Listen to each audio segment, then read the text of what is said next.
Hello, everybody. Thank you for joining us. I'm so glad that you can spend some time with us today. We are continuing our study of the Gospel of Mark. We are going to be in the last part of chapter 11, starting into chapter 12. And in our study, Jesus has finally made it to Jerusalem.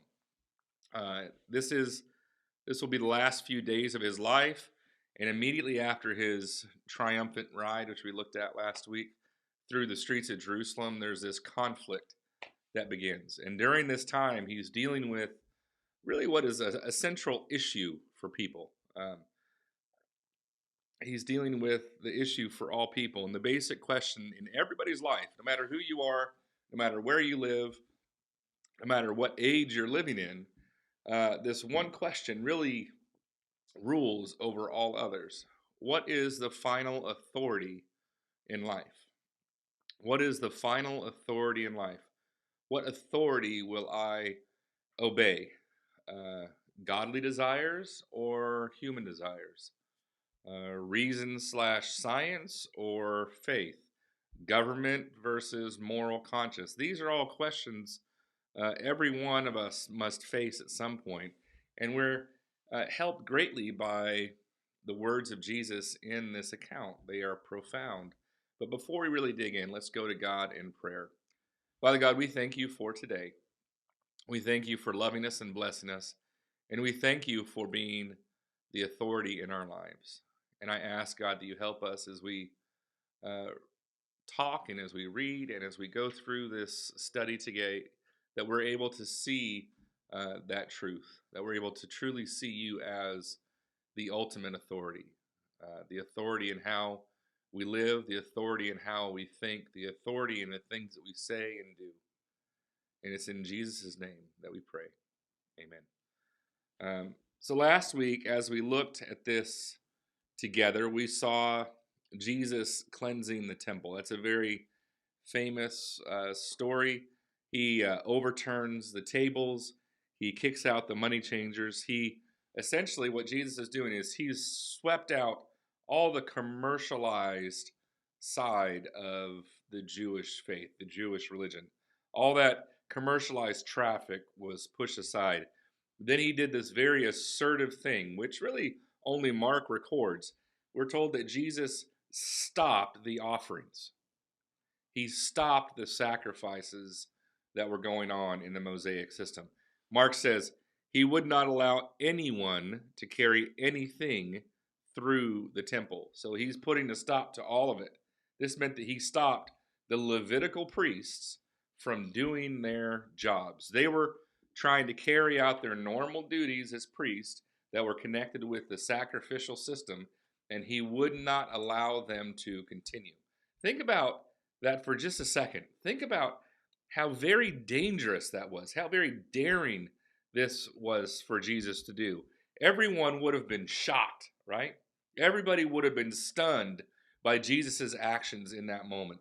These sacrifices and the whole Levitical system, these were ultimately a command by God to Moses.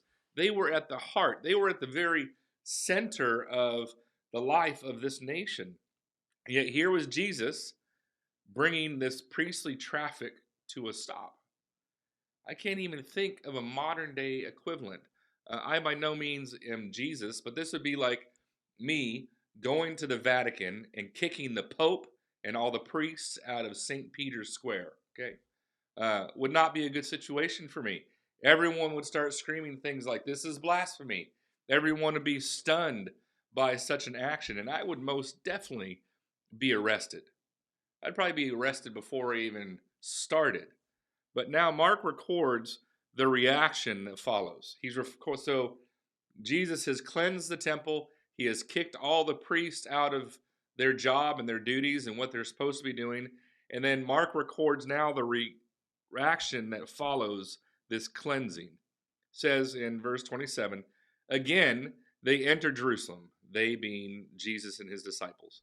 Again, they entered Jerusalem, and Jesus was walking through the temple area. And the leading priests, the teachers of religious law, and the elders came up to him. They demanded, by what authority are you doing these things? Talking about stopping the priestly activities? By what authority are you doing these things? Who gave you the right to do them? So these leaders are clearly bent out of shape, right? They're bent out of shape by all the previous actions that Jesus has done. You can sense the bluntness. You can sense the sternness in their voices. They are starting to get real now. I mean, they were mad at him before. They didn't like him before, but now they're getting real. There will be no more fun and games, no beating around the bush. The issues are right down to the foundations, right down to the bedrock of the human condition. The religious leaders in this moment, they want to know. The disciples know it. That Jesus, he knows it. The religious leaders know that all that surface level stuff is done. So they come to him with this ultimate question: who gave you the authority to do this? In other words, what gives you the right? Who do you think you are? And that question, that authority question, that question is behind all human behavior if you really boil it down to its basics. When you refine any issue down to its essentials, what you are left with is this whole issue of authority in our lives. Why do you act the way you do? How do you justify what you say? How do you justify what you think and you do? And even though we like to think that we are the authority in our own lives, no human is ever their own ultimate authority. We all refer to something other than ourselves, something that compels us, something that feels important, something that governs our decisions. And when we deal with this question of authority, we're dealing with what is absolutely basic and fundamental to all human behavior. And that is precisely what these religious leaders were asking Jesus about on this day. Now, just to be clear, these were no second-rate Pharisees from Galilee who were questioning Jesus. Jesus has been talking to people like that for years now. From a human perspective, this was a very imposing delegation. It was made up of Caiaphas, who was the high priest at the time, Ananias, Caiaphas's father-in-law, who was regarded as the actual high priest, considering he had been in the past and he would be again. He was also there. There was also the temple scribes. They were kind of like lawyers who interpreted the law of Moses. And then there were the elders, those who were officially appointed to serve in the Sanhedrin, which was the ruling body of the nation. So in Hebrew rule, there was Herod, who was the king, but not really a king. But he was there. But then you have the Sanhedrin, who is ruling on behalf of all religious law. So Herod took care of all the state stuff, but the Sanhedrin took care of all the religious law. They were the Hebrew religious authorities. So this was a very imposing, very distinguished council. People would have seen them walking down the street together towards Jesus, and they would have stood in some kind of reverence towards them. So this is imposing. But Jesus doesn't answer them with any kind of fear or timidity. What Jesus does in this kind of a pressure cooker of a moment is very revealing. The first thing he does is very coolly and with total calmness, he examines their own credentials. Then he predicts their own ultimate downfall. Listen to what he says. Verse 29. I'll tell you what authority I do these things if you answer one question, Jesus replied. Did John's authority to baptize come from heaven, or was it merely human? Answer me. Now notice the directness of those words, right? He puts them right on the spot. He takes that question, he turns it back towards them and puts them right on the spot. So this is starting verse 31. So they argued amongst themselves. So the high priest, the former high priest, the scribes, and the Sanhedrin, they were arguing among themselves. If we say it was from heaven, he will ask us why we didn't believe John. But do we dare to say that he was merely human? for they were afraid of what the people would do because everyone believed that John was a prophet. So they finally replied, "We don't know." And Jesus responded, "Then I won't tell you by what authority I do these things." I love that answer. Jesus seized upon this remarkable question of authority by asking another question. He asked them about the baptism of John. He doesn't ask them about the ministry of John. They want to know about the baptism of John. He didn't even ask about John himself. He asked, "Was the baptism of John from heaven or from men?" Now, why was that significant? You see, the baptism of John, it was something very different for the people, something new that had really never happened before. The priest had a whole bunch of ritual washings. Baptism was nothing new for the Jews. Priests had all kinds of ritual washings connected with their duties in the Levitical system, but this was always done according to a prescribed ritual, something that was done at the temple, some instances even at a synagogue, and they were always done by the priests or the leading Pharisee of a synagogue. But John was different. John wasn't either one of those things. He was not a priest, he was not a Pharisee, yet he baptized. And he didn't do it in a baptismal pool. John baptized in rivers, he baptized in streams, he baptized wherever he could find enough water to do so. So, this is something that was very new. John's baptism would immediately have aroused this question: by what authority do you give us a new ritual in Israel? Okay, so when people were being baptized by John, they would have thought, by what authority is he doing this? So Jesus seizes upon that same question of authority and says to these very, very important religious leaders, "What do you think of this innovation of John's? Was it from God or was it from men?"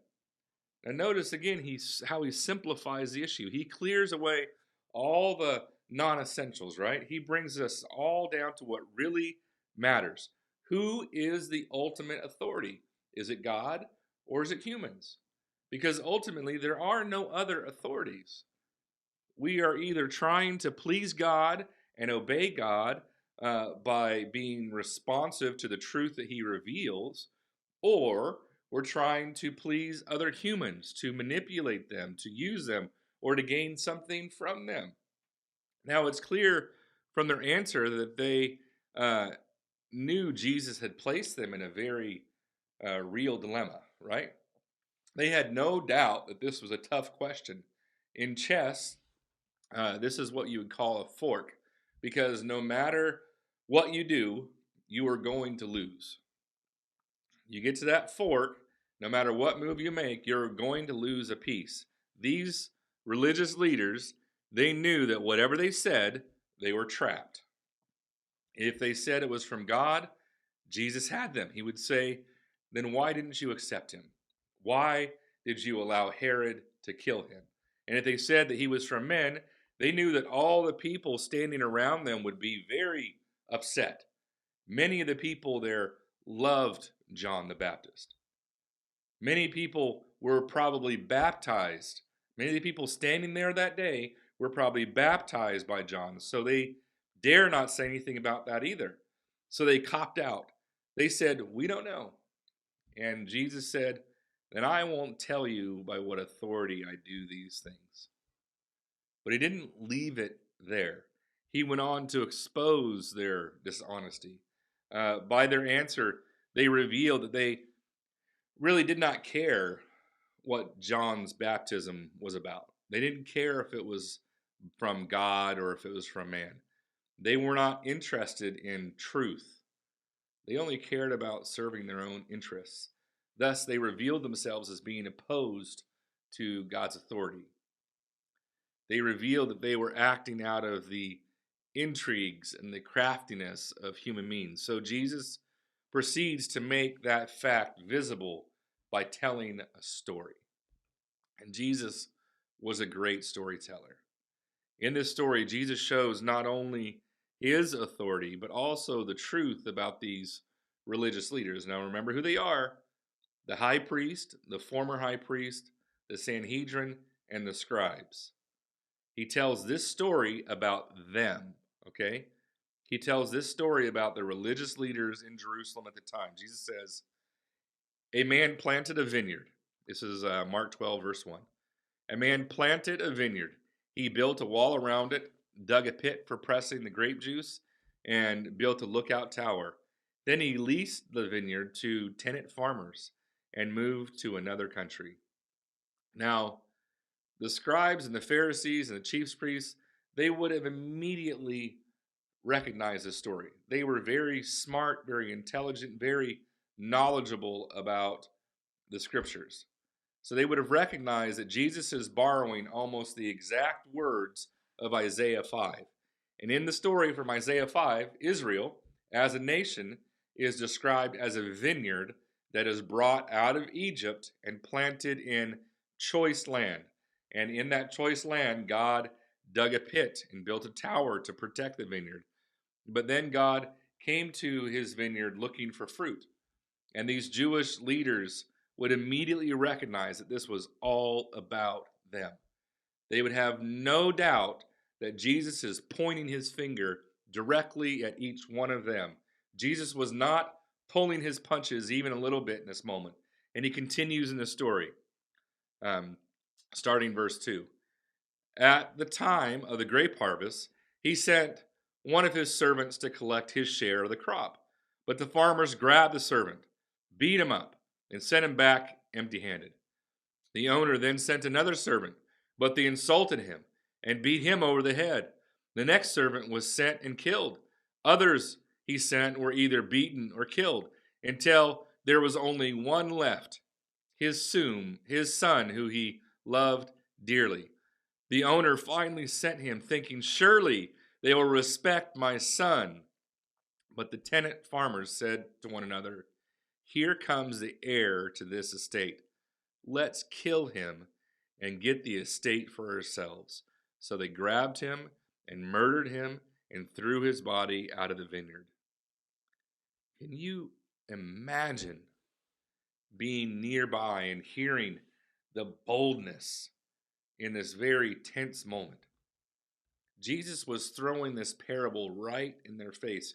He is describing to them who they are and exactly what they're doing. And indirectly, he is answering the question about by what authority do you do these things? He says, here's my authority. I am the owner of the vineyard. I am also the rightful heir to it. I'm the beloved Son whom the Father has sent. You have killed all the prophets. You stoned and beat those who came from God. And now I am the Son. I am here. And he told these religious leaders what they would soon do. He explains to these religious leaders that they would soon beat him, that they would kill him, and they would throw him out of the vineyard. Jesus, in this moment, is under no delusions as to what is going to happen to him in the next couple days. But then he goes on to predict what would ultimately happen to these religious leaders, that God would have the final answer. So he asks in verse 9, what will the owner of the vineyard do? He will come back and destroy the tenants and give the vineyards to the others. Now, in Mark's account, it looks as though Jesus answers his own question. But Matthew records this a little bit different. Matthew shows Jesus asking that question, but it is the scribes and the chief priests who give the answer. Jesus tells a story and says, now in that story, what would the vineyard owner do? And Matthew records that the scribes and the chief priests said, they would say that, why, he'll come and destroy the tenants and give the vineyard to someone else. And then Jesus says, you are right, and you have judged yourselves. Then Mark continues in verse 10. Have you never read the scripture? Didn't you ever read this in the scriptures? The stone that the builders rejected has now become the cornerstone. This is the Lord's doing, and it is wonderful to see. The religious leaders wanted to arrest Jesus, because they realized he was telling the story against them. They were the wicked farmers, but they were afraid of the crowd, so they left him and went away. There's this false religious authority that presumes to dictate and usurp power and usurp authority of what was never rightfully theirs. Yet Jesus makes this crystal clear that this is not the end. When human authorities act that way, you can remember that God is not through yet. In Matthew 28, Jesus reminded the disciples, "All power in heaven and on earth has been given to me." Jesus is the Lord of everything. He is controlling all of history, and he is the ultimate determiner of all that happens in human affairs. 40 years, 40 years after Jesus' death, Rome was fed up with Israel. Rome was fed up with these leaders like Caiaphas and Ananias and the scribes and the Sanhedrin and Herod. They were done. So they surrounded the city of Jerusalem and they began their siege of the city. And the city really didn't last that long. All the chief priests, the scribes, and the elders were led away in chains, and they were dispersed. So these people who were standing opposed to Jesus in this moment, they were dispersed among the other nations, and they were never allowed to return to Jerusalem. This was the effective end of the Israelite religion, at least in the way that they had known for so long. In 70 AD, the Romans destroyed the temple in Jerusalem. They looted all of its sacred contents, and with no temple, with no priests, no Holy of Holies, there could be no sacrifices, and thus there could be no Mosaic Judaism. Huge numbers of Jews left Judea to make a home somewhere else. God did exactly what he said he would do in this parable. And this is a lesson to all of us who read this account. Human authority is always limited. Human authority is always limited. It can never be equated with God's rule and authority. Human authority is always limited. Humans can only sit in a seat of power for so long. But sooner or later, something will happen that sweeps them out of office. There's a famous Christian writer named J.B. Phillips. He once said this: "Remember that the powers that be will soon be the powers that have been." No human constructed power can remain in control for very long. Human power and authority are always limited in duration. But Jesus soon has another encounter with another form of human authority. Verse 13. Later, the leaders, still talking about the chief priests and scribes, they got together and they sent another delegation. So later, the leaders sent some Pharisees and supporters of Herod to trap Jesus into something for which he could be arrested. "Teacher," they said, talking to Jesus, "we know how honest you are. You are impartial and don't play favorites. You teach the way of God truthfully." This sounds like a good start, right? It sounds like they're approaching in a good way. But are you familiar with the term scoundrel? Are you familiar with that phrase, scoundrel? A scoundrel is a highly dishonest and unscrupulous individual. That's the word that comes to mind when I think about these leaders that are sent in this moment. What a group of scoundrels these leaders were. They came up with these pious sounding words. They sounded like they were trying to honor Jesus, and yet they are made up of two groups that hated each other. The Pharisees and the Herodians, they were political enemies. They couldn't stand each other. They only got together here because they were both confronted with the threat of Jesus. Jesus threatened their vested interests. So they came to him with this question. They must have gotten together and worked out the perfect question. And they said, "Is it lawful to pay taxes to Caesar or not? Should we pay them or should we not?" In many ways, we still ask that question, right?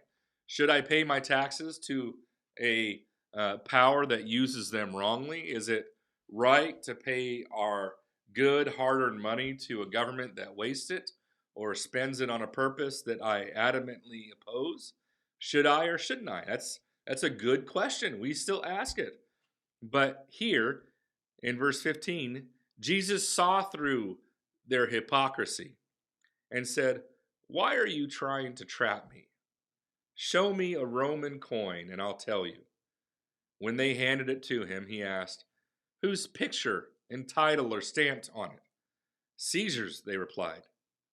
"Well then," Jesus said, "give to Caesar what belongs to Caesar, and give to God what belongs to God."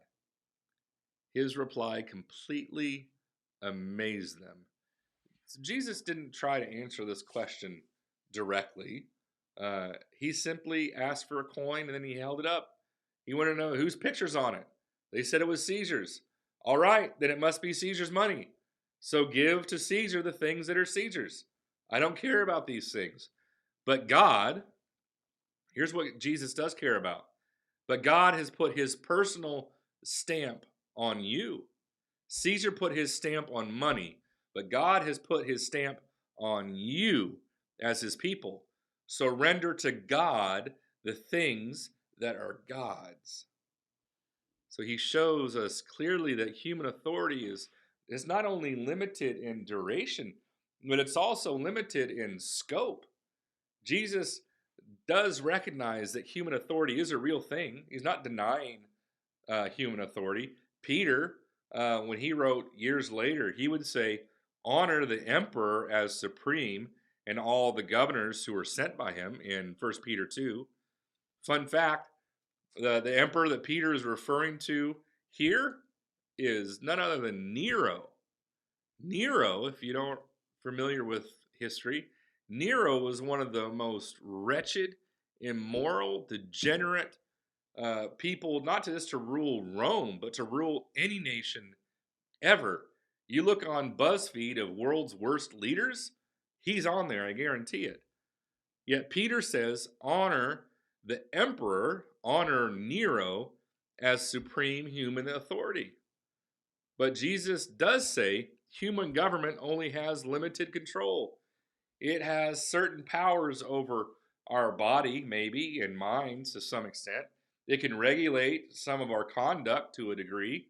It has the right to influence and regulate our actions and what we say and how we say it, even, at least to some extent.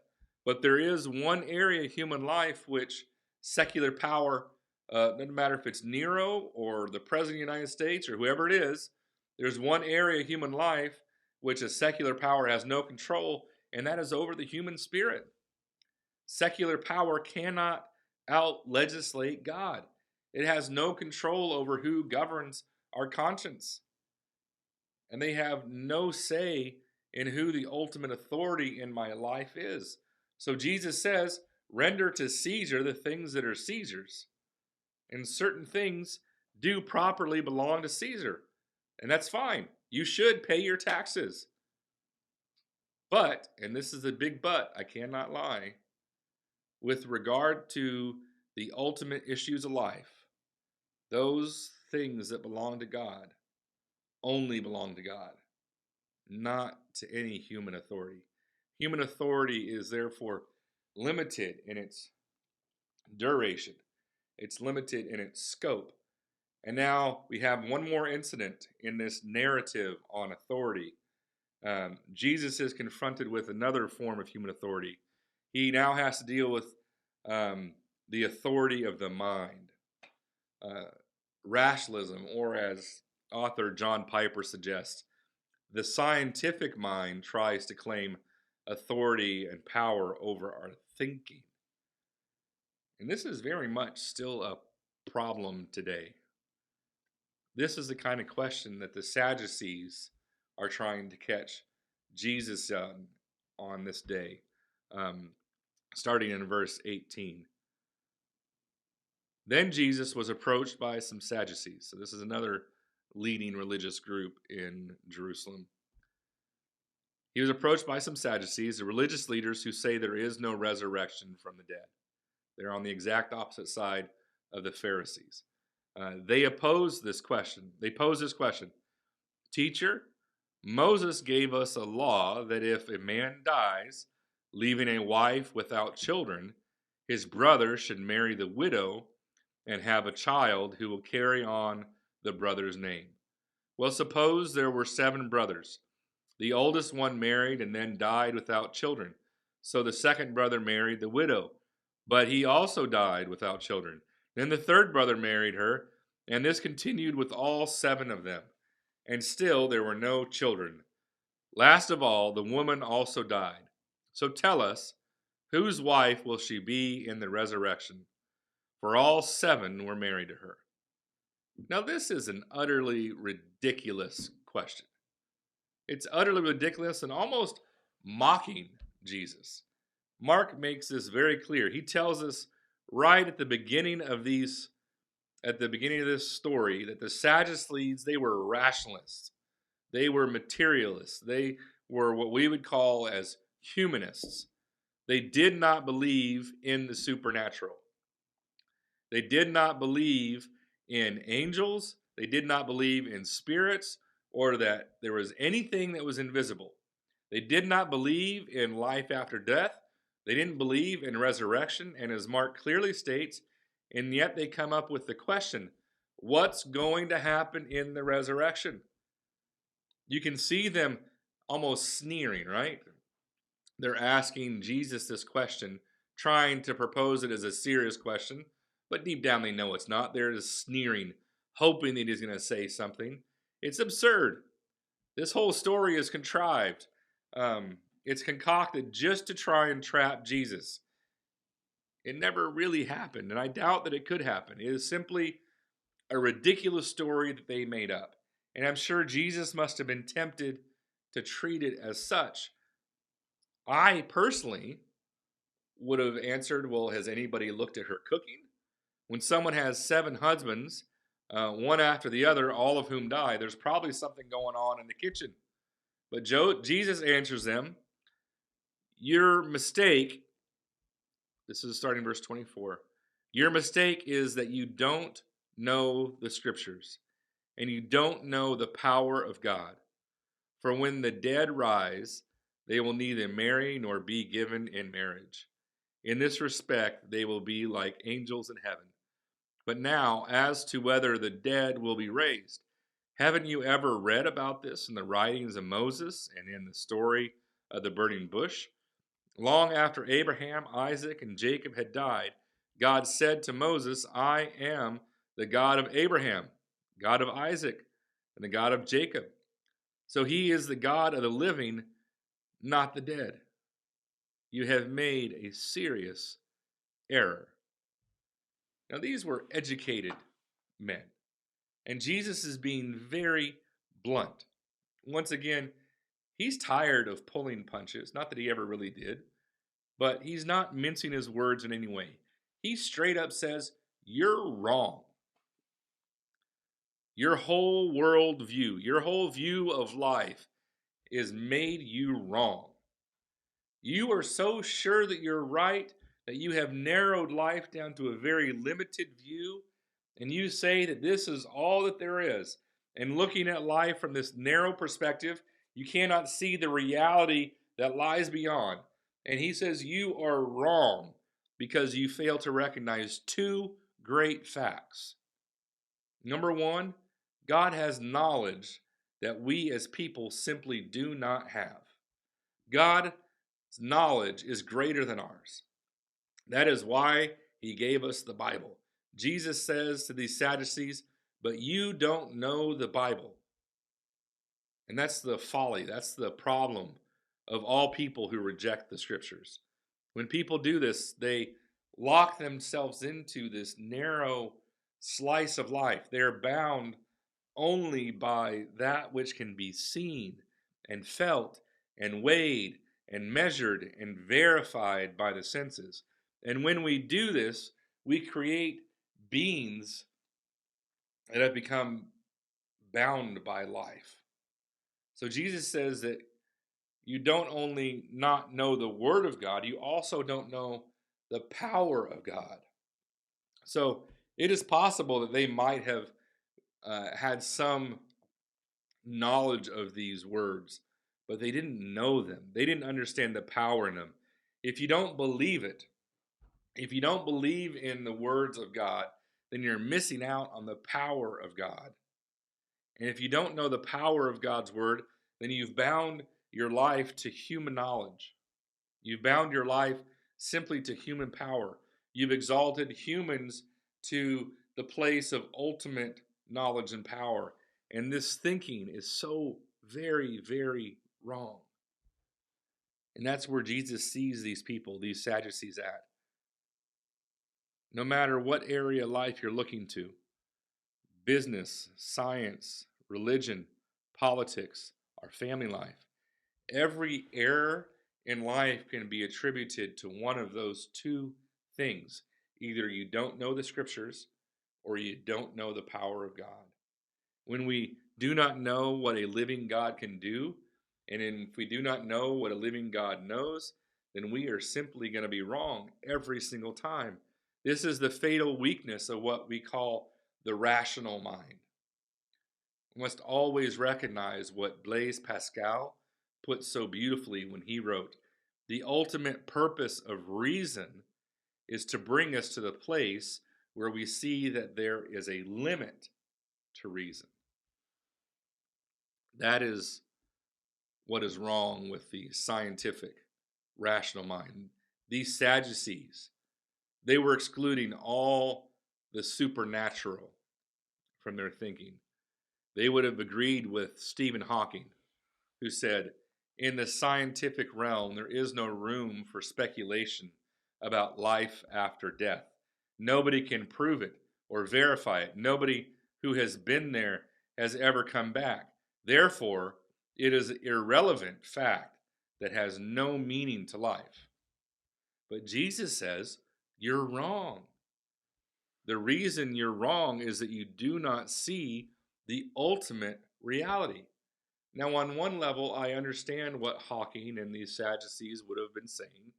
Themes like life after death and the resurrection have little to do with our examination of the here and now. But what these individuals do not see is that they are more than just scientists, right? They're more than just scientists. Ultimately, they are a being. They are a human being. And as a person, we cannot escape the problem of our humanity. We cannot escape the problem of death. Everyone someday must confront the reality of their own death. And this is true with many aspects of life. If we refuse the supernatural, we're severely limiting ourselves. And this is what Jesus was trying to get us to understand. Human authority is limited in its duration, it's limited in its scope, and human authority also only deals with part of a person, so it's limited in its dimensions. It only deals with time, not with eternity. In contrast, though, God's authority rings through this passage as being worthy of obedience. God's authority, in contrast with human authority, encompasses all time. It never changes. It is never one thing during this age and something else in another age. It is never overthrown. It is exactly today as it was in Abraham's day, as it was in Isaac's day, as it was in Moses' day. God's authority and power govern the whole of all humankind. God's authority reaches our body, it reaches our soul, it reaches our spirit, and that we are responsible before God. God's authority reaches beyond time, beyond the visible realm and into the invisible. And whether we realize it or not, We stand in the very presence of a God who is sovereign over every part of our lives. God wants us to see him as a loving and sovereign Father that wants to redeem his lost children. There is nothing that humans can do to overrule God. No created being can overthrow God. Human authority must always be ruled by and be subject to the overarching authority of God. And when we live in terms of that reality, everything else will ultimately find its place in the greater picture of life. So, what is the ultimate authority that's ruling in your life? I pray that you allow it to be Yahweh. We'll talk to you again soon.